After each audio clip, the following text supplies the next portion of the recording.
اسمع معايا الفيديو ده يا بطل وركز معايا، ورجعنا لكم بصوت جديد في قواعد النطق ورحلة تعلم اللغة الإنجليزية والنطق بسلاسة وبسهولة. وقبل ما نبدأ الفيديو يا جماعة، صلي على حبيبك محمد صلى الله عليه وسلم.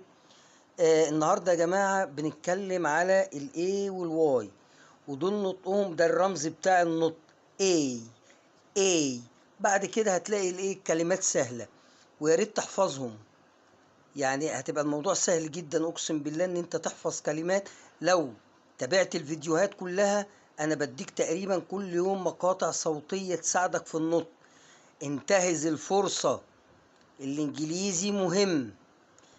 نمسك اول كلمة، وزي ما تعودنا مع بعض حاول ان انت تقول الكلمة قبل ما انطقها. ها، ادي النطق، الصوت بتاعنا A، حطينا لها اس، سي. تمام، يعني يقول. شلنا الاس حطينا ام تبقى مي، شلنا الام حطينا دي تبقى دي. تمام، شلنا الدي حطينا دبليو تبقى واي، شلنا الدبليو حطينا بي تبقى باي. ودي براي، يصلي يعني براي.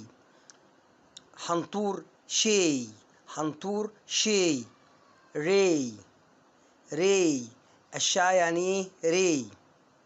تمام. شاذ جاي، يستلقي لي.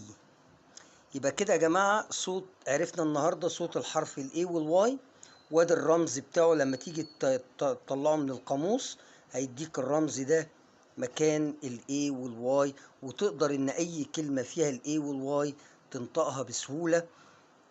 يا رب لو عجبك الفيديو واستفدت منه بما يرضي الله، فضلا وليس امرا، اشترك معنا في القناة وادينا لايك وفعل زر الجرس. وان شاء الله اشوفكم على خير في فيديو جديد وقواعد نطق تانية جديدة.